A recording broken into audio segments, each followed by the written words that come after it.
السلام علیکم، آپ دیکھ رہے ہیں ہو کیا رہا ہے۔ میں ہوں Faisal Abbasi, group editor 92 news. Irshad Ahmed Arif Sahab ساتھ ہیں۔ شکریہ ارشاد صاحب آپ کا۔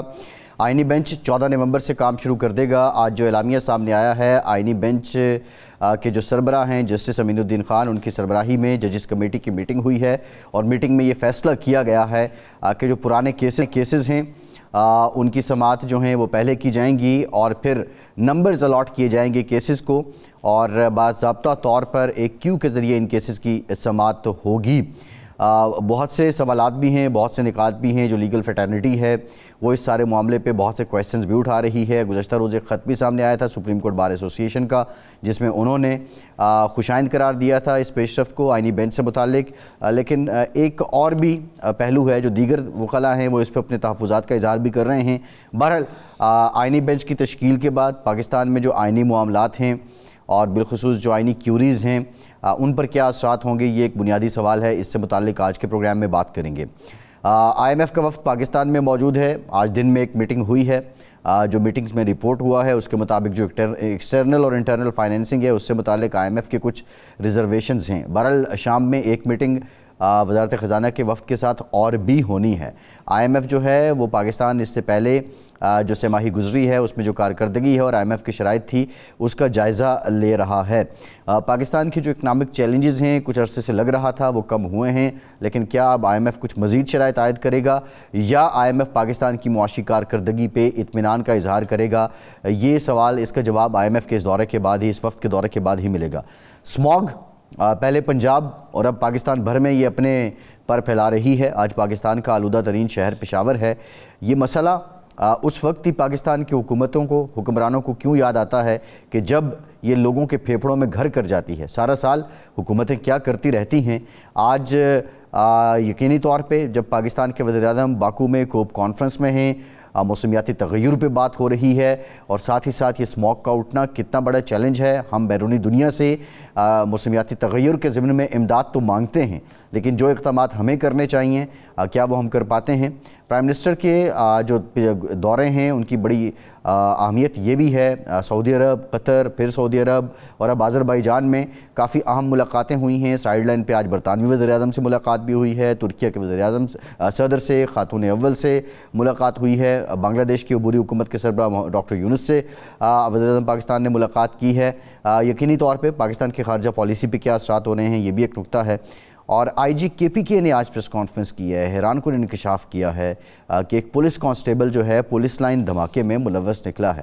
پروگرام میں اس پر بھی بات کریں گے۔ ارشاد صاحب، آئینی بینچ نے کام شروع کیا ہے اور اب یہ طے ہو گیا ہے 14 نومبر سے سماعت ہوں گی۔ باضابطہ جو پرانا کیس ہے اس کو پہلے سنا جائے گا، ایک کیو بھی ہوگی۔ آپ کیا سمجھتے ہیں کہ یہ جو آئینی بیک لاگ ہے یہ کلیئر ہو جائے گا، آئینی بینچ اس کو جلد سمیٹ لے گا، اور یہ فیصلہ جو ہے وہ منوان تمام لوگ، ظاہر سپریم کورٹ کا فیصلہ ہے اس کو قبول تو کرنا پڑتا ہے، لیکن یہ فیصلے کا اثر جو ہے وہ زائل نہیں ہوگا؟ دیکھیں، ایک دو چیزیں ہیں جو اس وقت جب یہ بینچ کام شروع کرے گا تو اس کے بعد ہی کچھ وضاحتیں بھی آئیں گی۔ نمبر 1 تو یہ ہے کہ جو مقدمات موجود ہیں ان کی چھانٹی کون کرے گا؟ چیف جسٹس پاکستان کریں گے، اس بینچ کے جو سربراہ ہیں سینئر جج وہ کریں گے، یا رجسٹرار کرے گا کہ کون سا کیس جو ہے اس بینچ کو منتقل ہوگا اور کون سا کیس جو ہے وہ روٹین کے جو بینچز، ریگولر بینچز ہیں وہ سنیں گے۔ کیونکہ آئینی نکات جو ہوتے ہیں وہ تو ٹیکس کے معاملات میں بھی ہوں گے، کسٹم کے معاملات میں بھی ہوں گے، اور کئی چیزیں ہیں، سیاسی جو کیسز ہوں گے اس میں بھی ہوں گے۔ ایک تو یہ پہلو ہے۔ دوسرا جو آج بینچ نے یہ فیصلہ کیا کہ جو کیس پہلے آئے گا پہلے سنا جائے گا، ایک بہت ہی ایمرجنسی نوعیت کا کیس دائر ہوتا ہے جو کانسٹیٹیوشنل پوائنٹ ہے، تو آپ اس کو انتظار کریں گے کہ 2 مہینے بعد سنا جائے گا، تو یہ بھی ایک صورت ہوگی جس کی وجہ سے باقی کاروبار حکومت رکا پڑا ہے۔ یہ بھی ایک ہے کہ کیا اس پہ ایسا ہوگا کہ بھی آپ انتظار کریں گے کہ 2 مہینے بعد 6 مہینے بعد اس کی باری آئے گی۔ تیسرا یہ ہے کہ اگر جس طرح پچھلے 2-3 جو سماعتیں ہوئیں مختلف بینچز نے، منصور علی شاہ صاحب کے بینچ نے، 1-2 اور بینچ نے کیسز ملتوی کیے یہ کہہ کر کہ اب یہ دیکھا جائے گا کہ یہ ہم سن سکتے ہیں یا یہ آئینی بینچ کو شفٹ ہوں گے، تو یہ بھی ایک مسئلہ ہوگا۔ یہ وکلاء جو ہیں وہ نکتہ سنجی کے تو بادشاہ ہوتے ہیں۔ ہاں بالکل، وکلاء کہیں گے جناب آپ کیسے سن سکتے ہیں، یہ تو کانسٹیٹیوشنل اس میں پوائنٹ ہے، یا کانسٹیٹیوشنل کورٹ کو کہیں گے جی آپ کیسے سن سکتے ہیں، اس میں تو کوئی ایسا لا پوائنٹ بنتا ہی نہیں ہے، کانسٹیٹیوشنل پوائنٹ نہیں ہے۔ یہ چیزیں ہوں گی، لیکن جب یہ کام شروع کرے گا، اور ایک اور چیز جو ہوگی وہ یہ ہوگی کہ اگر کسی نقطے پر چیف جسٹس اور جو اپنا ریگولر بینچ ہے اس کا اور اس بینچ کا کوئی اختلاف سامنے آتا ہے، تو وہ کون طے کرے گا؟ چیف جسٹس اور اس جو ہیں بینچ کے سربراہ ہیں، سینئر جج ہیں، ان کے درمیان اگر کوئی اختلاف پیدا ہوتا ہے، کیونکہ اب بینچز کا جو تشکیل ہے وہ چیف جسٹس نے اور سینئر موسٹ جج نے اور آئینی بینچ کے سربراہ نے، 3 لوگوں نے تشکیل دینے ہیں، تو یہ بھی ایک مثال ہے۔ لیکن یہ ساری چیزیں جب یہ کام شروع کرے گا اس کے بعد ہی پتہ چلے گا کیا یہ واقعی مقدمات کے میں جو تاخیر ہوتی ہے، فیصلوں میں تاخیر ہوتی ہے، مقدمات کا بوجھ اس کو کم کرنے میں مددگار ثابت ہوتا ہے یا بڑھانے میں مددگار ثابت ہوتا ہے۔ ارشاد صاحب، آئی ایم ایف وفد پاکستان میں موجود ہے، اوبویسلی آئی ایم ایف نے ہم پہ اعتماد کیا، ہمارے ساتھ وہ چلے، اور تقریباً $7 بلین کا ہم نے 3 سال کا جو ایگریمنٹ لیا، اب جو ہے وہ جائزہ لے رہا ہے، اور یہ قبل از وقت جائزہ ہے، اور ایک لگ رہا ہے کہ وہ کتنا کین ہے ان سارے معاملات میں۔ قبل از وقت جائزے کا کیا مقصد ہو سکتا ہے کہ آئی ایم ایف مزید پریشر اسرٹ کرنا چاہ رہا ہے کہ پاکستان جو ہے وہ، کیونکہ ایک ہماری سستی اور ہیلا جوئی تو ہم کر جاتے ہیں، پاکستان اپنا جو مومنٹم ہے وہ نہ توڑے، یا کوئی اور مقصد ہو سکتا ہے؟ دیکھیے اس میں 2 چیزیں سامنے آ رہی ہیں، ایک تو ہے انٹرنل فائنانسنگ گیپ اور ایکسٹرنل فائنانسنگ گیپ ہے۔ ہم نے جو اہداف مقرر کیے تھے، حکومت یہ دعویٰ کرتی رہی ہے پچھلے 3 ماہ کے دوران جی حاصل ہو گئے، لیکن اب پتہ چل رہا ہے کہ نہیں جی حاصل تو نہیں ہوئے، اور وزیر خزانہ نے یہ تک کہہ دیا اب کہ جی ہمیں تو کوئی ملک نہ پارکنگ کے لیے پیسہ دینے کے لیے تیار ہے، نہ مزید کوئی قرضہ دینے کے لیے تیار ہے، یعنی قرضہ بھی نہیں دے رہے، اور اسٹیٹ بینک کے ہمارے ریزرو جو رکھنے ہیں اس کے لیے بھی کوئی تیار نہیں ہے۔ تو اس کا مطلب ہے کہ کہیں نہ کہیں ایکسٹرنل فائنانسنگ گیپ موجود ہے۔ اب اس کا حل ہمارے پاس کیا ہے؟ ایک یہ ہے کہ ہم منی بجٹ پیش کر دیں، لیکن منی بجٹ کا مطلب یہ ہوگا کہ جو شعبے آپ نے، مثال کے طور پر جو آج میں ٹی وی چینل پر دیکھ رہا تھا کہ جی ہم نے تاجر دوست سے 10 ارب روپیہ اکٹھا کرنا تھا، وہ کچھ 17 لاکھ یا 16 لاکھ روپیہ ہوا ہے جو ٹارگیٹ ہمارا تھا۔ اب اتنا بڑا گیپ ہے، اور بھی شعبوں میں ہوگا۔ تو ایک تو ہے منی بجٹ۔ منی بجٹ کا مطلب ہے کہ جن شعبوں سے آپ توقعات لگا کے بیٹھے تھے وہ تو دینے کے لیے تیار نہیں ہے، یا آپ وصول نہیں کر پا رہے، دونوں چیزیں۔ تو کیا جو پہلے ٹیکس گزار ہیں انہی پر یہ بوجھ ڈالیں گے؟ موسٹلی تنخواہ دار طبقہ، تنخواہ دار خاص طور پر جو ہے، یا کوئی نیا آپ کے پاس آپشن ہے؟ اگر یہ انہی پر بوجھ ڈالنا ہے تو یہ معیشت کو تباہ کرنے کے مترادف ہوگا، یہ کام آپ نہ شاہ صاحب، جو فائلرز کی تعداد بڑی ہے، تقریباً اس میں 19 لاکھ جو ہیں وہ نل ہیں۔ اب سوال یہ بھی ہے کہ اب ظاہر ہے یہ وفد جائے گا، سمجھ آئے گی اس کے بعد، لیکن حکمت عملی کیا ہے؟ اور یہ جو تاجر دوست اور یہ دیگر معاملات ہیں، یہ کیوں ٹیکس نیٹ میں نہیں آ رہے؟ ایف بی آر اگلے سال کیوں لے گئے، اس سال کیوں نہیں لگایا؟ اگلے سال کیوں لے گئے؟ صوبے جو ہیں 3 صوبوں کا جو آ رہا ہے کہ جو وہ انہوں نے سرپلس کرنا تھا وہ نہیں کر پائے، صرف ایک صوبے نے کیا ہے۔ بالکل ٹھیک ہے۔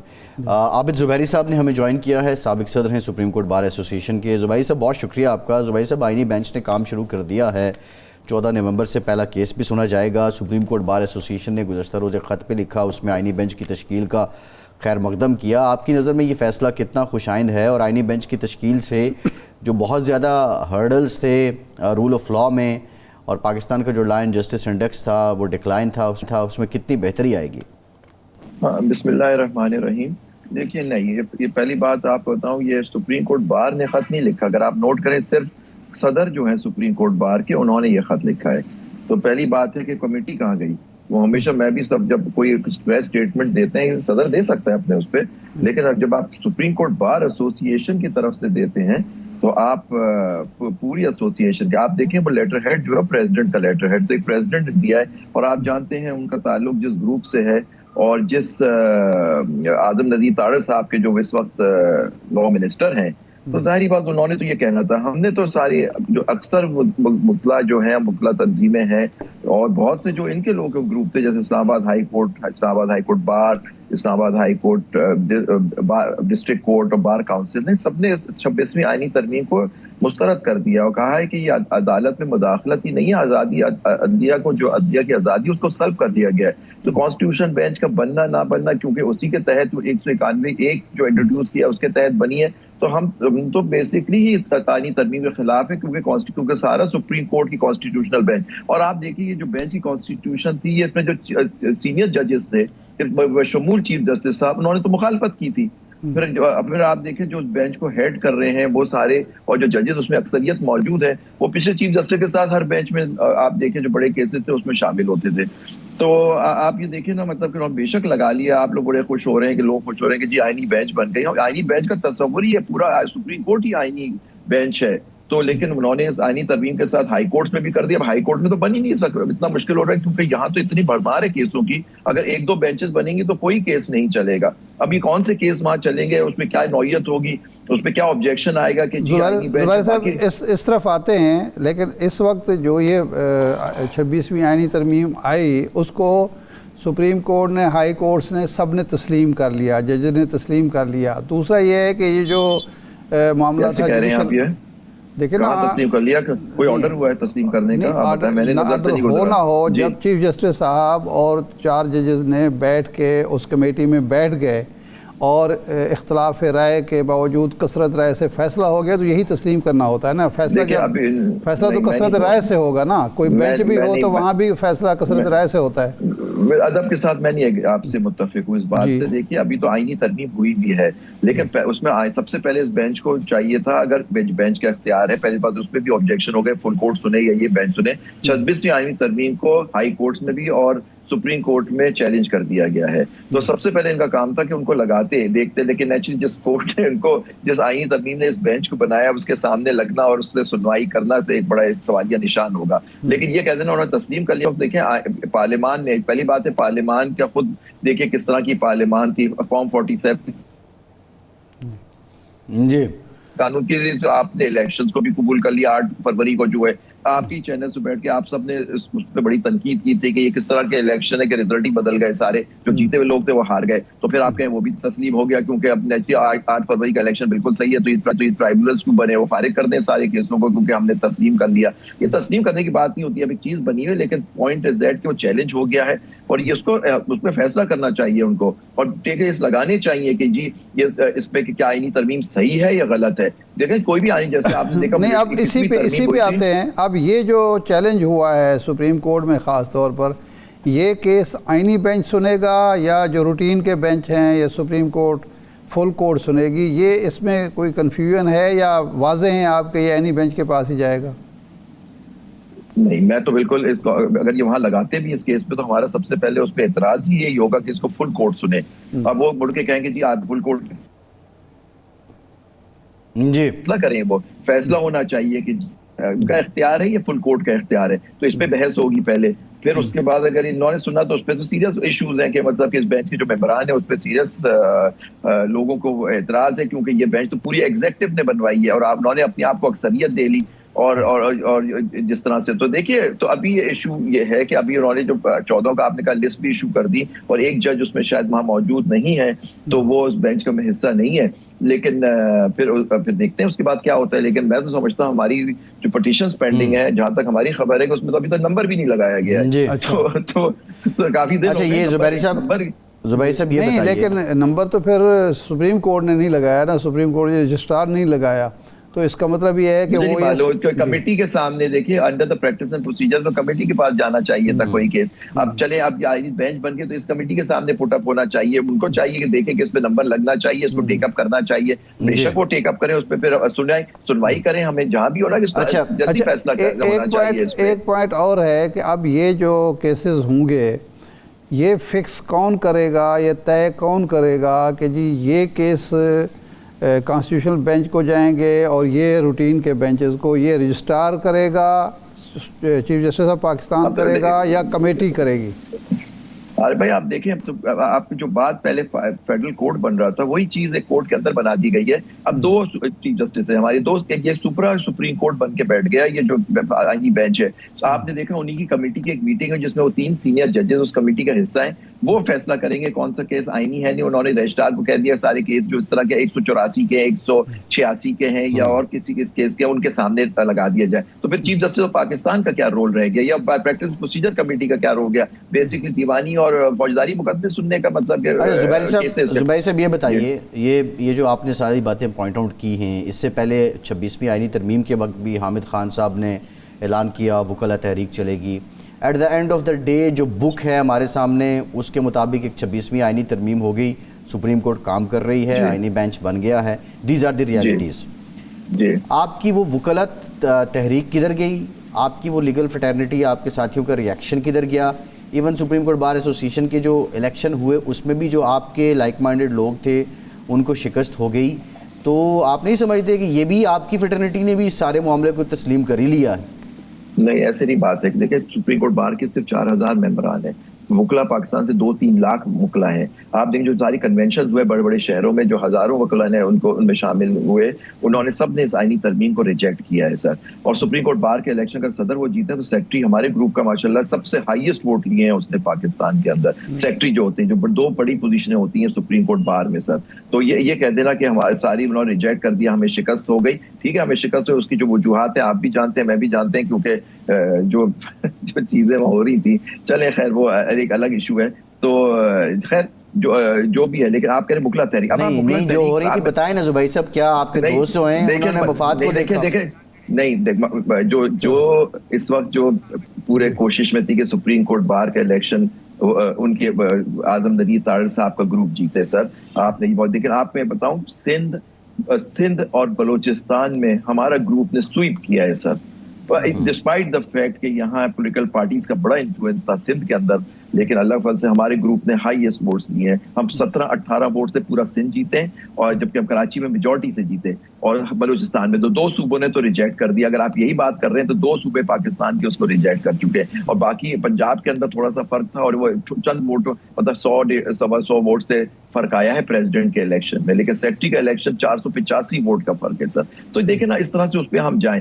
یہ بات آپ وکلا تحریک کی بات کرتے ہیں، آپ ایک ہمیشہ وہ 2007 کی تحریک کی بات کی جاتی ہے کہ اس سے ملایا جاتا ہے. وہ تحریک کے پورے ڈائنامکس الگ تھے. اس وقت سپریم کورٹ کے ججز گرفتار تھے، آپ کو یاد ہوگا، چیف جسٹس معزول ہو چکے تھے، تو ایک وہ تحریک چل گئی اس میں، اور لوگ سڑکوں پہ نکل آئے اور پورے ایک موومنٹ بن گئی. یہاں ایک پوائنٹ از دیٹ کہ یہاں ایک ترمیم ہوئی ہے، آئینی ترمیم ہوئی ہے، اس کو لوگوں نے جو طریقہ ہے ابھی کیا ہے کہ اس کو چیلنج کیا ہے، اور پھر اس کے بعد کورٹوں کے اندر گئے ہیں.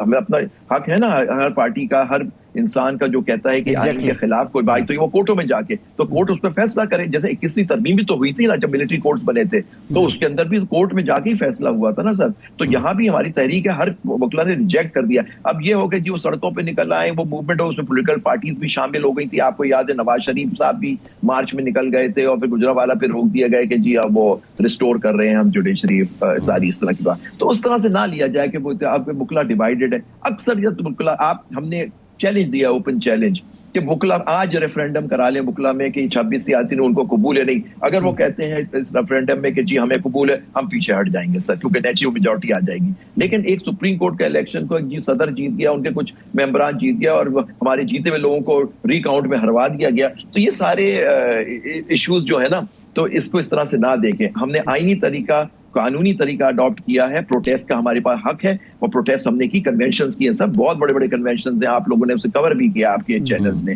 تو آپ دیکھیے نا، ہم ایک آئینی اور قانونی طریقے پہ چل رہے ہیں. زبیر صاحب، اب سپریم کورٹ کے ججز کی تعداد 34 کر دی گئی ہے. حکومت ظاہر بات ہے، ہاں چیلنج آپ نے کیا ہے، لیکن چیلنج ایک وکیل صاحب نے کیا تو اور لوگ بھی چیلنج کر رہے ہیں اس کو. جی ہم پیکنگ آف دا کورٹ، یہ ہم سمجھتے ہیں پیکنگ آف دا کورٹ ہے سر. ہاں اچھا، اب 17 جج گورنمنٹ اور مقرر کرتی ہے، یا 15 تو کرے گی نا، 2 چلو ایڈ ہاک ججز موجود ہیں.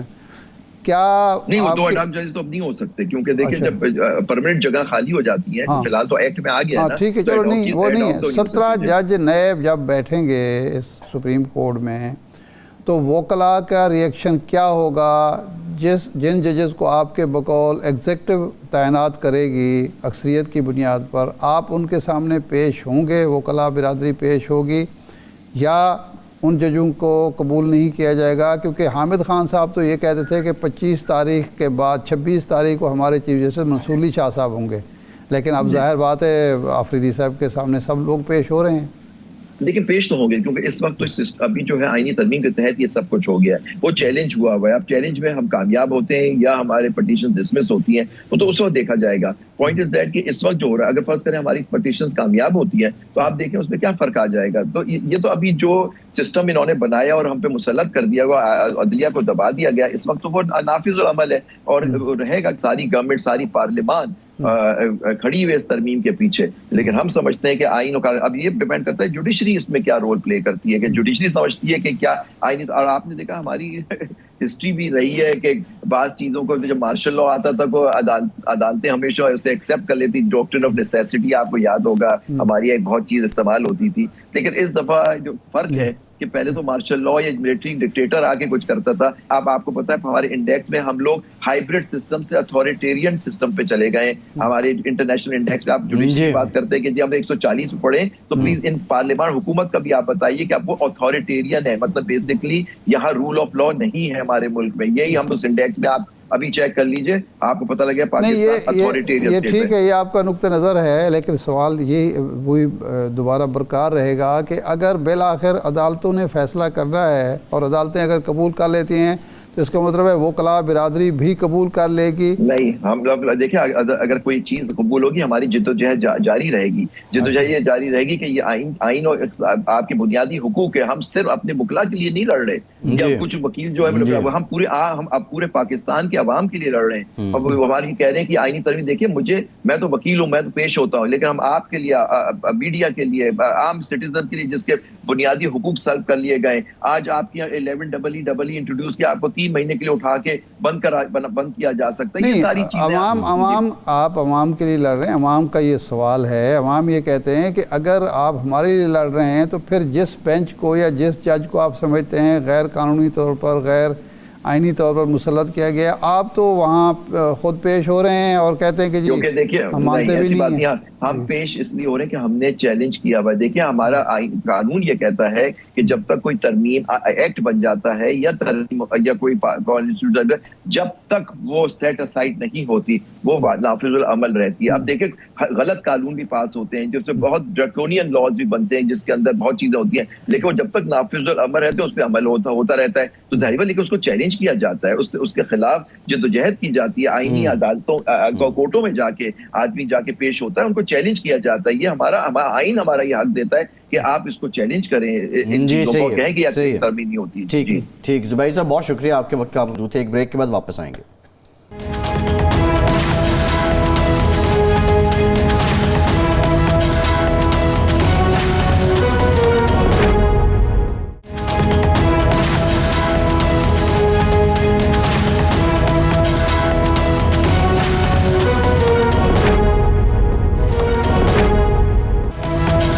کے بعد ایک بار پھر سے آپ کو خوش آمدید کہیں گے۔ ارشاد صاحب، اسموگ نے پہلے پنجاب میں ڈیرے ڈالے اور اب پاکستان میں اس کا پھیلاؤ ہو رہا ہے۔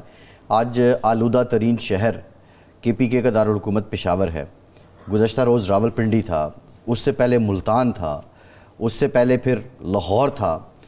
پہلے ہم یہ دیکھتے رہے کئی سالوں سے کہ لاہور ہی سب سے زیادہ متاثر ہوا کرتا۔ عالمی سطح پر تو پاکستان آپ بھی لاہور ہی ہے نہیں، آج کا جو ہے جو انڈیکس آیا ہے اس میں انٹرنلی جو ہے نہیں، وہ اب جب پشاور جو ہے اس کے زیادہ ہے AQI، آج لاہور کا کم ہے۔ بلاول صاحب نے ضمن میں ٹویٹ کی ہے اور انہوں نے وہ شیئر کیا ہے۔ کراچی کا نہیں ہے، کراچی کا کم ہے۔ نہیں، کراچی کی تو بڑا وہ 78 ہے ان کا AQI، تو بلاول صاحب نے یہی کہا ہے کہ آپ کراچی آ جائیں۔ کراچی میں اس کا مطلب آلودگی نہیں ہے، وہاں ماحول بہت اچھا ہے۔ نہیں، وہ اس میں کوئی شک نہیں ہے، وہاں آلودگی نہیں ہے۔ وہاں البتہ آپ کی جیب محفوظ نہیں ہے، آپ کی جان محفوظ نہیں ہے، آپ کا مال محفوظ نہیں ہے، لیکن آپ کی یعنی آپ کہہ رہے ہیں کہ بٹوا اور موبائل لاہور چھوڑ کے ہم کراچی چلے جائیں۔ وہاں اور طرح کے مسائل ہیں۔ اصل میں بات یہ ہے کہ یہ جو اسموگ کا معاملہ ہے یہ کوئی آج کا تو نہیں ہے۔ دیکھیں، آج سے مجھے یاد ہے 20 سال پہلے فوگ بڑھنا شروع ہوئی، دھند جو تھا وہ بڑھتی چلی گئی. دھند یہاں ہوتی تھی دسمبر کا آخری ہفتہ اور جنوری کا پہلا ہفتہ، یہ ہوتی تھی. اور عمومی طور پہ بارشوں کے دوران ہوتی تھی. اور نہیں، بارشیں تب بھی ہوا کرتی تھیں. روٹین میں بھی یہ ہوتی تھی. سردیوں کی وجہ سے وہ ہوتی تھی، بارشیں نہ ہونے کی وجہ سے ہوتی تھی. پھر یہ سموگ میں تبدیل ہوئی. اب یہ جو فوگ ہے وہ تو ایک قدرتی چیز ہے کہ اگر بارشیں کم ہوئی ہیں، ٹھیک ہے نا جی، سردی زیادہ پڑی ہے تو اس میں دھند آئے گی، درجہ حرارت نیچے آیا اور دھند نے آ جانا. صحیح ہے. اب یہ جو سموگ ہے یہ ہماری اپنی پیدا کردہ ہے. ہم نے جو سبزہ تھا، ہم سبزے کے دشمن ثابت ہوئے. یعنی شنگھائی میں اور بیجنگ میں جب یہ سموگ بڑھی تو انہوں نے بڑی بڑی بلڈنگز گرا کے وہاں پارک بنا دیے. شنگھائی میں قانون ہے کہ ہر 3 کلومیٹر پہ یا 3.5 کلومیٹر پر ایک بڑا پارک ہونا ضروری ہے، جس میں درخت ہوگا، جس میں پودے ہوں گے، جس میں سبزہ ہوگا، اور یہ ہر 3 سے. اچھا، آپ کو پتہ ہے 1952 میں لندن میں سموگ آئی تھی. صبح لوگ اٹھے تو کچھ نظر ہی نہیں آ رہا تھا. حکومت تبدیل ہو گئی تھی لیکن اس پر قابو پایا انہوں نے سبزہ بڑھایا. انہوں نے جو بڑی بڑی فارم ہاؤسز تھے بن رہے تھے، بڑے بڑے گھر بن رہے تھے، وہ ان کو عمودی کی بجائے افقی، وہ یعنی افقی کی بجائے عمودی عمارتیں شروع کی. اور فلیٹ سسٹم، اپارٹمنٹ سسٹم آئے گئے، ہائی ریز پہ چلے گئے. اور جو مثلا ابھی 25 تھا وہ 30 کر دیا ہے صادق خان نے جو میئر ہیں، کہ وہاں ڈیزل گاڑیاں ختم ہو جائیں گی. ڈیزل گاڑیاں بالکل ختم ہو جائیں گی، پیٹرول گاڑیاں بھی ختم ہیں، صرف الیکٹرک کاریں چلیں گی. لیکن ٹیکس زیادہ کر دیا. ابھی بھی کئی ایریاز ایسے ہیں لندن کے جہاں آپ اگر ڈیزل گاڑی لے جاتے ہیں تو ہیوی ٹیکس آپ کو پے کرنا پڑتا ہے. ٹھیک ہے نا. ہمارے یہاں کیا ہوا کہ سبزہ ہم نے ختم کر دیا. جو علاقے تھے جہاں سبزیاں اگتی تھیں، پھل اگتے تھے، درخت ہوتے، سارے کارڈ کی ہاؤسنگ سوسائٹی ہم نے بنا دی. شاید صاحب اتنے درخت ہاؤسنگ سوسائٹیوں میں، ہر گھر کے آگے ایل ڈی اے نے لازمی قرار دیا ہوا درخت لگانا. کہاں لگتے ہیں؟ چند ایک اچھی سوسائٹیز کے علاوہ کون لگاتا ہے؟ لگاتے، لیکن آپ دیکھیں لاہور شہر میں اگر آپ جائیں تو اچھے خاصے درخت نظر آتے ہیں، لیکن یہ کیوں نہیں روکتے؟ وہ اتنے نہیں ہیں. جتنی بڑی آبادی ہے، 1.5 کروڑ کی آبادی کے شہر کے لیے درخت کچھ بھی نہیں ہے، بے معنی ہیں. ٹھیک ہے. پلوشہ خان صاحبہ نے ہمیں جوائن کیا ہے، پاکستان پیپلز پارٹی کی سینیٹر ہیں. بہت شکریہ پلوشہ صاحبہ آپ کے وقت کا. پلوشہ صاحبہ، بلاول بھٹو صاحب نے آج ایک تنزیہ ٹویٹ کیا ہے کہ کراچی آ جائیں، اور انہوں نے انڈیکس شیئر کیا ہے کہ پشاور، لاہور، ملتان اسموگ کا AQI کراچی کا بہت بہتر ہے. لیکن اب سوشل میڈیا پہ بھی لوگ سوال پوچھ رہے ہیں، ہمارے ذہن میں بھی یہ آتا ہے کہ آلودگی سے بچنے کے لیے ہم کراچی تو چلے جائیں، لیکن جیب میں جو بٹوا ہے اور موبائل فون ہے اس کا کیا کریں؟ دیکھیے، بہرحال بٹوا اور موبائل فون تو ہر وقت ہر ایک کا نہیں چھنتا، لیکن سانس تو ہر لمحے ہر ایک نے لینی ہے. اور ہر سانس جب آپ کے پھیپھڑوں کو متاثر کرے، چاہے آپ بچے ہوں یا بڑے ہوں یا عورت ہو یا مرد ہوں یا جانور ہوں، تو یہ ایک بڑی سیریس سچویشن ہے. اس پہ میں سمجھتی ہوں کہ یہ جو حکومت پنجاب ہے، ان کو علم ہے کچھ ایسے وبائیں ہیں اور کچھ ایسی آفات ہیں جو ہر سال ہمارے پہ نازل ہوتی ہیں، جیسے کہ ڈینگی، جیسے کہ یہ اسموگ کا مسئلہ، اور اسی طرح جب بارشوں کا موسم ہوتا ہے تو ملک میں سیلاب کی ایک سچویشن ہوتی ہے. بہرحال یہ اسموگ کا مسئلہ اس قدر گمبھیر ہے اور پچھلے سالوں کی نسبت سے یہ اس قدر بڑھ چکا ہے کہ اب میں دیکھ رہی تھی کہ اسپیس سے بھی یہ اسموگ نظر آ رہی ہے. تو لہٰذا آپ خود سوچ سکتے ہیں کہ اس صورتحال میں دیکھیے، ایک تو یہ فضائی آلودگی ہے، اس سے پہلے سے ظاہر ہے بالکل کوئی نہ کوئی ان پہ جو ہے ان کو اقدامات لینے چاہیے تھے. لیکن جو یہ لاک ڈاؤن کہا جا رہا ہے، گرین لاک ڈاؤن، مجھے سمجھ نہیں آ رہی کہ باربیکیو کے جو چھوٹے چھوٹے ٹھیے ہیں، اسٹالز ہیں، جو ظاہر ہے ایک عام لوگ لگاتے ہیں، اس سے اتنی پولوشن پھیلتی ہے کہ پورا پنجاب جو ہے وہ امرتسر سے لے کے یہاں KP تک یہ ہم اس میں گھر جاتے ہیں. اور جو انڈسٹریز ہیں اور جو بھٹے ہیں اور جو گاڑیاں ہیں جن کے اوپر کوئی چیکس اور بیلنسز نہیں ہیں اور جو ہیوی ٹرانسپورٹ ہے وہ زیادہ پولوشن پیدا کرتی ہے. یہ چھوٹے چھوٹے باہر نہیں بیٹھنا, 8 بجے دکانیں بند کر دو اور یہ جو ہے کھانے پینے کی جگہیں بند کر دو. آخر کوئی تقابلی جائزہ لیجئے, ایک انڈسٹریل یونٹ جو ہے 1 منٹ میں کتنی فضا کو آلودہ کرتا ہے. اس کے ساتھ ساتھ آپ لوگ بالکل ٹھیک کہہ رہے تھے, ایک المیہ یہ کہ اس وقت اسلام آباد میں بھی اسموگ ہے جو کبھی پہلے نہیں دیکھی گئی. یہ بات بالکل صحیح ہے کہ اننیسیسری ڈیولپمنٹ کے نام پہ تمام ایگریکلچر لینڈز خاص طور پہ پنجاب میں ان کو ادھر جو ہے آپ نے کنورٹ کیا ہے انٹو کمرشل یوز. آپ نے ان کے اوپر سوسائٹیاں بنوائی کہ یہاں سے آپ نکلیں اسلام آباد سے تو آپ دیکھیں ایک بڑی کمپنی ہے جس نے کئی ہزار ایکڑ جو ہے وہ ملیہ میٹ کر دیا. تو پھر آپ بتائیے, جب آپ کہتے ہیں درخت نہیں, ایک ایکو سسٹم, آپ قدرت کے ساتھ جب کھیلتے ہیں تو قدرت پھر آپ سے ایسا بدلہ لیتی ہے کہ پھر انسان. لیکن پلوشہ صاحبہ, یہ جو اجازت نامے دیے جاتے ہیں یہ جو سیاسی جماعتیں ہیں انہی کی حکومتیں آتی ہیں, انہی کی حکومت کے دوران انتظامیہ جو ہے وہ اجازت نامے دیتی ہے, ایک باضابطہ اس کے لیے لابینگ ہوتی ہے, مافیا کے روپ میں لوگ کام کرتے ہیں. تو یہ اجازت نامے کیوں دیتے ہیں؟ آپ نہیں سمجھتے کہ اس میں حکومتوں کا قصور زیادہ ہے؟ میں کی چوٹ سے کہوں گی غلط ہے. آپ مجھ سے کہیں بھی کہلوائیں, میں کہوں گی یہ غلط ہے, یہ مذاق ہے اور آنے والی نسلوں کے ساتھ تباہی ہے. مثلاً ایک تو ہماری آبادی بہت بے ہنگم طریقے سے بڑھی, اس پہ کوئی ہماری پلاننگ نہیں ہے کہ کتنی ہے, کتنی بڑھ رہی ہے, ہر سال کتنی بڑھتی ہے اور کتنی ہم سسٹین کر سکتے. لیکن اس کے علاوہ آپ جو سوسائٹیاں ایکڑوں پہ آپ کتنے کیا پورے پاکستان کو آپ سوسائٹی بنا دیں گے تو کھائیں گے کہاں سے؟ اور اسی حلے میں درخت, آپ کے تمام ایکو سسٹمز, آپ کے تمام جانور, وہ ساری چیزیں جو چیزوں کو بیلنس میں رکھتی ہیں. آپ کے شہروں میں چڑیاں ختم ہو گئیں, آپ کے شہروں میں مینڈک ختم ہو گئے, وہ مچھر کھا جاتے تھے, وہ کیڑے مکوڑے کھاتے تھے. جب یہ چیزیں ختم ہو گئیں تو آپ پہ ڈینگی نے وار کیا. جب یہ چیزیں درخت ختم ہو گئے تو آج آپ سانس نہیں لے سکتے. لیکن افسوس یہ ہے کہ اس حالت میں بھی مطلب ہماری انوائرمنٹ منسٹر کہاں ہے؟ اتنی بڑی پاپولیشن پنجاب کی جو ہے وہ اس وقت جو ہے وہ یا ہسپتالوں میں ہے یا وہ گھروں میں چھپے ہوئے ہیں یا وہ گھٹ گھٹ کے سانس لے رہے ہیں. تو کیا اقدامات کیے جا رہے ہیں آپ مجھے بتائیے. پرائم منسٹر پاکستان نہیں, لیکن یہ صرف پنجاب کا ایشو تو نہیں ہے. دیکھیں نا, آپ کی یہ مجھے یاد ہے 5 میں 6 میں اسموگ بڑھنا شروع ہوئی. آپ کی 5 سال حکومت رہی, شہری رحمان صاحبہ جو ماحولیات کی منسٹر تھی. کوئی ایسی نیشنل پالیسی جس کے تحت درخت لگانا ضروری ہو, کاٹنے کو جرم قرار دیا جائے؟ جی, کوئی ایسی پالیسی ان کی سمجھ میں نہیں آتی. میں آپ کو ایک سیدھی بات بتاؤں, یہ ایک تو میں آپ کو بتاؤں یہ تو ہے ہی ڈیوالٹ سبجیکٹ. صوبہ اپنی علاقے کی جو انوائرمنٹ ہے اس کا ذمہ دار ہے. یہ فیڈرل تو بالکل اسلام آباد کی حد تک ہے, اس پہ میں نے بہت بل ڈالے ہوئے. اسلام آباد کی حدود سے باہر آپ کچھ نہیں کریں, وہ بھی سی ڈی اے کے انڈر جو ہے. تو لہٰذا اس سے باہر سارا پنجاب ہے اور باقی صوبے ہیں وہ اپنی بناتے ہیں پالیسیز انوائرمنٹ پہ. لیکن جس بے ہنگم طریقے سے آپ نے لا کے انڈسٹری شہر کے قریب لگائی, لوگوں کو آلودہ کیا, پھر جو بچی ہوئی زمینیں تھیں ان کا بیڑا غرق کیا. بلکہ معذرت کے ساتھ یہ نہیں ہوا, انڈسٹری اندر نہیں لگائی, انڈسٹری تک شہر کو پھیلا دیا. جو انڈسٹریل ایریا سے ریور راوی کے بیڈ میں آپ جا کے سوسائٹی بنائیں.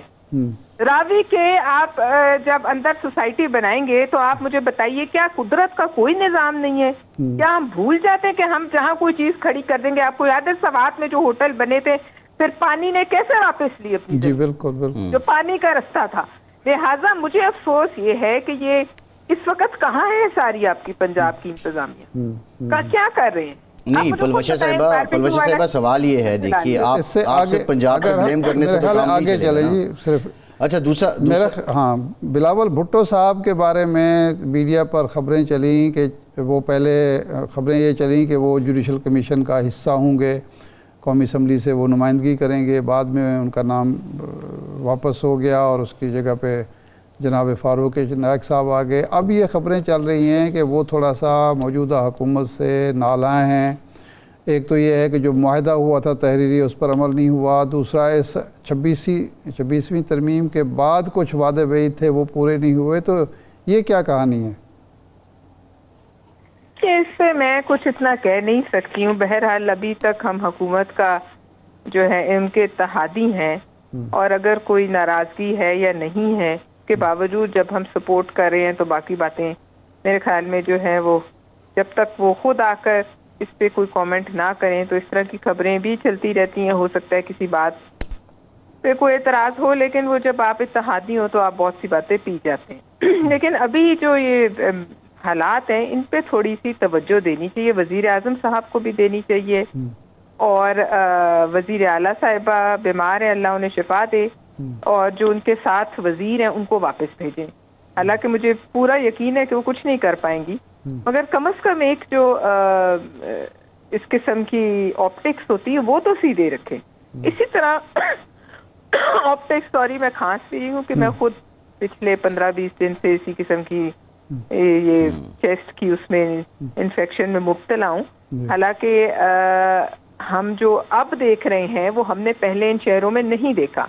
تو ایک حکومت کو جو ہے فیڈرل لیول پہ بھی اگر سب کو بٹھا کے آپ نے کہا پالیسی بنائیں، سب کو بلائیں، سارے صوبوں کو بلائیں، پالیسی بنائیں، بھارت سے بات کریں، اور اپنے طور پہ جتنا آپ کام کر سکتے ہیں کریں. لیکن جب کوئی ہے ہی نہیں ملک میں تو کس سے بات کریں، آپ بتائیں. اچھا یہ فرمائیں، یہ تجویز آپ تجویز پیش کریں گی یا اس تجویز کی تائید کریں گی کہ آئندہ سے ایک تو نئی ہاؤسنگ سوسائٹی بنانے پر پابندی لگائی جائے، زرعی زمینوں پر تو بالکل ہی نہ، اور دوسرا یہ ہے کہ جو بڑے بڑے گھر بنائے جاتے ہیں اس کی بجائے چھوٹے گھر اور ملٹی سٹوری جو بلڈنگز ہیں ان پر توجہ دی جائے. قانوناً یہ سنگل سٹوری گھر اور یہ جو بڑے بڑے فارم ہاؤسز وغیرہ ہے اس کی آپ بالکل ان پہ پابندی کا جرم ہونا چاہیے.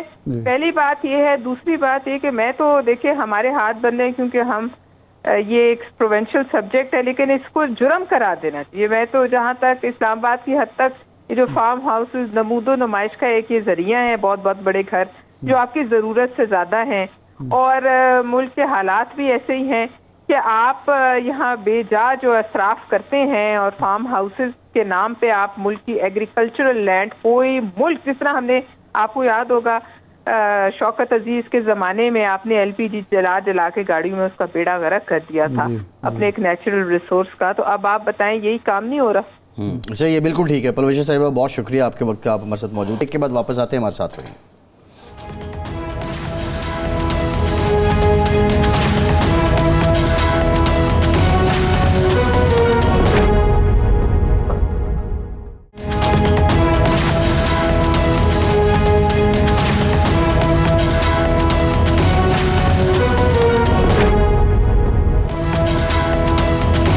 بریک کے بعد ایک بار پھر سے آپ کو خوش آمدید کہیں گے. ارشاد صاحب prime minister of Pakistan Baku Azerbaijan میں، انہوں نے خوب سمٹ میں جو ہے وہ شرکت کی ہے.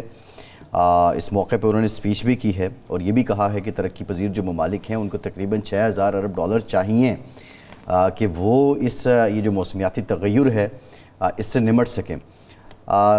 لیکن امپورٹنٹ پہلو یہ ہے کہ برطانوی پریزیڈنٹ سے بھی سائیڈ لائن پہ ان کی ملاقات ہوئی، بنگلہ دیش کے عبوری چیف ایگزیکٹو سے بھی ہوئی، رجب طیب اردوان صاحب سے سعودی عرب میں بھی ہوئی تھی، یہاں بھی ہوئی، ان کی اہلیہ کے ساتھ بھی ہوئی.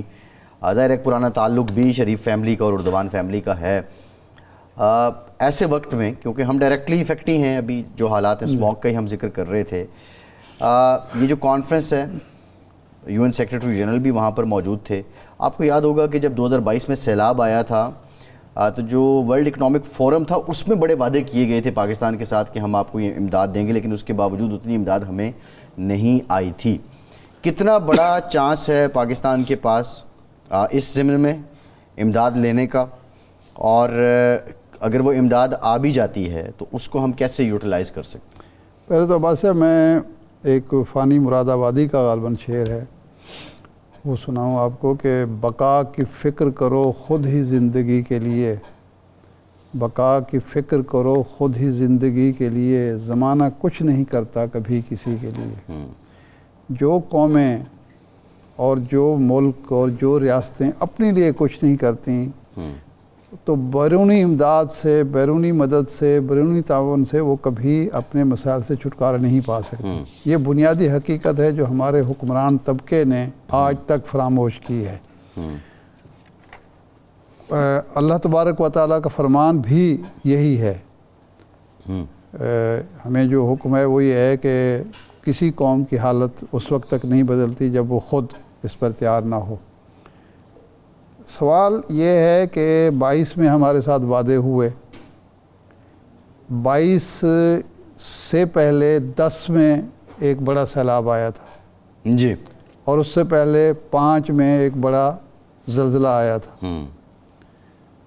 اس کے بعد ہمیں سمجھ جانا چاہیے تھا کہ ہم قدرت کے خلاف جو جنگ لڑ رہے ہیں اور اس جنگ کو جیتنے کا تو سوال ہی پیدا نہیں آتا، مسلسل اس کے مصائب بھگت رہے ہیں، اس سے ہم چھٹکارا کیسے پانا ہے۔ اب یہ گلیشیئرز کا جو معاملہ ہے وہ ہمارا مسئلہ ہے، اسی کی وجہ سے سیلاب آتے ہیں۔ یہ موسمیاتی ماحولی کا ہم شکار ابھی ماحولیاتی تبدیلی کا ہم شکار ہیں۔ آج ایک رپورٹ تھی کہ خدشہ یہ ہے کہ اس دفعہ سردی صرف جنوری کے مہینے میں ہو۔ اچھا، آپ دیکھیں نا، آج 12 نومبر ہو گئی ہے اور سردی کا نام و نشانی، یہ پنکھے چل رہے ہیں، اے سی چل رہے ہیں۔ یہ کبھی ہوا تھا؟ 15 ستمبر جو ہوتی تھی وہ لاسٹ ڈیٹ ہوتی تھی اے سی چلنے کی پاکستان میں۔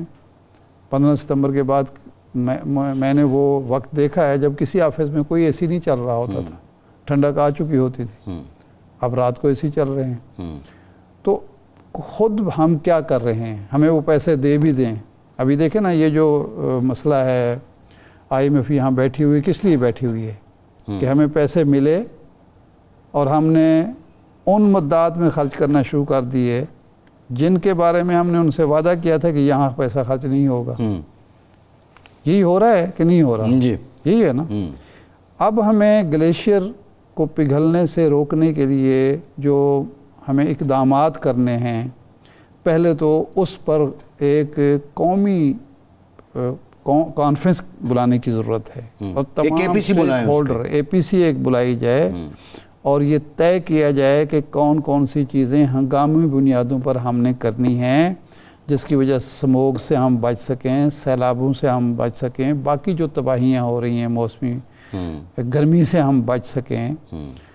پورے دنیا میں ہے، لیکن دنیا کے تو وسائل اجازت دیتے ہیں کہ وہ ان سے، اگر وہاں لندن میں گرمی ہو گئی تو لوگ پنکھے بھی خرید سکتے ہیں اور اے سی بھی لگوا سکتے ہیں۔ ہمارے ہاں تو غریب آدمی بیچارہ روٹی کھائے گا یا اس گرمی سے پر کیپٹا انکم ایک علیحدہ معاملہ ہے ارشاد صاحب، لیکن مسئلہ یہ ہے اور غریب آدمی اور ہماری مثال کے طور پر یہ درخت کاٹنا جو ہے، اور درخت کاٹ کے ملتان میں ہاؤسنگ سوسائٹیز جو ہیں بن رہی ہیں ان علاقوں میں جہاں قیمتی باغات تھے آموں کے، اور آپ کو پتہ ہے کہ ایکسپورٹیبل ایک کموڈیٹی ہے آم جو ہے، وہ ختم کر کے ہم جناب ہاؤسنگ سوسائٹی بنائے جا رہے ہیں۔ کاٹنا مسئلہ ہے، جنگلات کو آگ لگانا، پھر لکڑ بیچنا، پھر اس وائلڈ لائف کو جلانا، اس پورا نیچرل سائیکل آپ تباہ کر رہے ہیں۔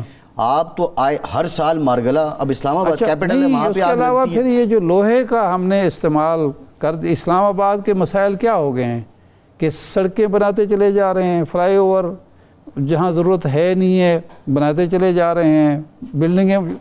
اسلام آباد کی جو ہم نے پڑھا ہے، جب یحییٰ خان کے دور میں اس کی اسٹڈی تیار ہوئی تھی تو طے ہوا تھا، اس کی آبادی بھی طے ہو گئی تھی کہ اس سے زیادہ آبادی نہیں ہوگی ورنہ زلزلوں کا خطرہ ہوگا، تباہی کا خطرہ ہوگا۔ آبادی ہے کہ بڑھتی چلی جا رہی ہے۔ اب کون سی دنیا کا دارالحکومت ہے جہاں اتنی، اب یہ نیا دارالحکومت تو بنایا ہی اس لیے گیا تھا۔ ایوب خان کی کتاب فرینڈ ناٹ ماسٹر پڑھیں تو اس میں یہ کہا ہے کہ میں اس لیے کہ کراچی کا بے ہنگم جو ہجوم تھا آبادی کا، اس سے بچنے کے لیے میں نے شفٹ کیا ہے۔ لیکن وہاں بھی اگر آپ اسلام آباد کو بھی کراچی اور لاہور بنانا چاہ رہے ہیں تو اسلام آباد بنانے کا کیا فائدہ ہوا؟ انٹرسٹنگ بات میں آپ کو بتاؤں، اسلام آباد میں جو نئی آبادیاں، نئی ہاؤسنگ سوسائٹیز بنی ہیں وہ شہر سے اتنی دور ہیں، وہاں پہ گھر ہیں، اپارٹمنٹ ہیں، آبادی کوئی نہیں ہے، بٹ ریٹ ان کے دیکھیں، انویسٹمنٹ دیکھیں، وہ ایک علیحدہ ڈرامہ ہے۔ بہرحال ارشاد صاحب ان چیزوں پہ اس شہر کو اتنا کیوں بڑھایا جائے اور وہاں ملٹی سٹوری بلڈنگ کیوں نہ بنائی جائیں؟ وہ تو ایک آئیڈیل سٹی ہونا چاہیے نا۔ بالکل ٹھیک ہے، بالکل ٹھیک ہے، یہ جو بھی کیپٹل ہوتا ہے وہ ایک آئیڈیل سٹی ہوتا ہے۔ وہاں پہ CDA نے دہائیوں تک تیسری منزل بنانے پہ پابندی لگائے رکھی ہے، تو پچھلی جو PTI کے دور حکومت میں جا کے وہ پابندی ہٹی۔ تو مطلب پالیسیز ہماری ایسی ہیں. اچھا ایک اور ارشاد صاحب معاملہ ہے یعنی یہ جو ریئل اسٹیٹ کا کاروبار کوئی ہونا چاہیے, ویلتھ جنریشن ہونی چاہیے, پیسے کی سرکولیشن ہونی چاہیے, لیکن ساتھ کوئی پلاننگ بھی ہونی چاہیے. ویلتھ جنریشن بھی ہوتی ہے, پیسے کی سرکولیشن بھی ہوتی ہے. 4 کروڑ روپے لگتا ہے, صرف 3 لوگوں میں تقسیم ہوتا ہے. 4 کروڑ کا ریسٹورنٹ کھول لیں کوئی تو آپ 30 لوگوں کو روزگار دیں گے. سر یہ ملک کی ترقی کے لیے کوئی فائدہ مند نہیں ہے. بہرحال ارشاد صاحب ایک اور معاملہ ہے, آئی جی کے پی کے نے آج ایک پریس کانفرنس کی ہے, اور اس پریس کانفرنس میں انہوں نے جو انکشاف کیا ہے وہ ہمارے لیے افسوسناک بھی ہے اور حیران کن بھی ہے. پولیس کانسٹیبل ولی عمر جس کا نام ہے, 2019 میں یہ بھرتی ہوا, اور پولیس لائنز جو مسجد کے اندر دھماکہ ہوا تھا جس میں 100 پولیس والے شہید ہوئے تھے, یہ نوجوان اس دھماکے کا مرکزی سہولت کار تھا. اور جو فیکٹس ان کی طرف سے بتائے گئے ہیں, ایک تو جو جماعت الاحرار ہے جو افغانستان سے آپریٹ ہو رہی ہے, ٹی ٹی پی کے ساتھ بھی اس کے مراسم میں, یہ دوران سروس چھٹی لے کر وہاں گیا, اور پھر یہ صرف مسجد میں ملوث نہیں تھا, پولیس لائنز میں اس وقت اس کی نوکری تھی, تعیناتی تھی. بعد میں اس نے خود کو بی آر ٹی میں ٹرانسفر کر لیا, اور وہاں پہ ایک جو چرچ کا پادری ہے اس کو مارنے میں بھی ملوث تھا. اس کے بعد لاہور میں ایک غیر مسلم اقلیت کا جو شخص تھا اس کو مروانے کے لیے اسلحہ بھی فراہم کرتا رہا, ہینڈ گرینیڈ بھی پھینکتا رہا, اور دیگر کارروائیوں میں بھی ملوث رہا. اور ستم ظریفی یہ ہے ارشاد صاحب کہ 2019 میں جب یہ نوجوان بھرتی ہوا اس وقت اس کا نفسیاتی اعتبار سے بھی یہ فٹ تھا, اس کا خاندانی بیک گراؤنڈ بھی کسی قسم کے تنازع کا شکار نہیں تھا. اور بعد میں جنید نامی ایک بندہ جو افغانستان سے اس کو لے کے آ رہا تھا, اس کو آپریٹ کر رہا تھا, فیس بک کے ذریعے رابطہ بڑھا اور اس نے اس کی ذہن سازی کی, اور اس نے اتنا بڑا اس میں 2 سوالات ہیں. ایک تو خیر کے پی کے پولیس کو داد دینی چاہیے کہ انہوں نے اس کو ٹریس کیا, سی ٹی ڈی کو, ان کے ساتھ دیگر ایجنسیز کو, جو بھی ایجنسیز ہیں ان کو داد بنتی ہے کہ انہوں نے ٹریس کیا, اتنا بڑا کیس جو تھا وہ اس کو سالو کیا. لیکن سوال 2 ہیں. نمبر 1 تو یہ ہے کہ ایک شخص پولیس میں سیکیورٹی فورس میں بھرتی ہوتا ہے اور وہاں رہتے ہوئے اس کی ذہن سازی ہوتی ہے, اور پیسے بھی لے رہے ہیں وہاں سے, 40-50 ہزار منتھلی بھی لے رہے ہیں جماعت الاحرار سے. وہ دوسرا میں پہلی تو بات یہ ہے کہ وہ کسی کو نہیں پتہ چلتا کہ یہ, اب دیکھنا یہ ہے کہ یہ اکیلا تھا. یہ اکیلا تھا, آئی جی نے کہا ہمیں ٹائم اسی لیے لگا. نہیں, یہ اکیلے سے مراد ہے کہ صرف یہی ایک پولیس میں صرف ایک آدمی ہے. یہی کیونکہ وہ انہوں نے نہیں, وہ تو اس ملوث ایک آدمی ہے نا. کیا کے پی کے پولیس میں یا پنجاب پولیس میں یہی ایک شخص ہے جس کی ذہن سازی یا ایسے اور بھی ہیں, یہ جاننے کی ضرورت ہے. یہ پوائنٹ ہے نا, یہ بالکل ٹھیک ہے کہ یہ کون پتہ چلائے گا کہ اور کون لوگ تیار ہو چکے ہیں. پہلا سوال یہ ٹھیک ہے, بالکل ٹھیک ہے. دوسرا یہ ہے کہ 2 لاکھ روپے کو اتنی بڑی رقم نہیں ہے, یا 50,000 روپے مہینہ بھی اگر اس کو, تو کیا جب اس کو 2 لاکھ روپے اگر میری جیب میں آئیں گے تو 4 دن میں پتہ چل جائے گا کہ میرے پاس ایکسٹرا پیسے آئے ہیں.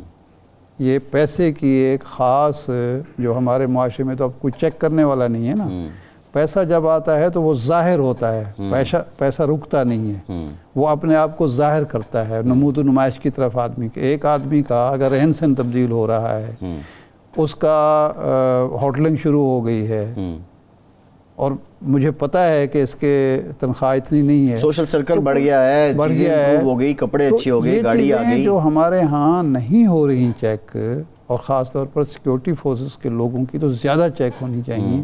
ایک تو یہ سوال ہے اس کا.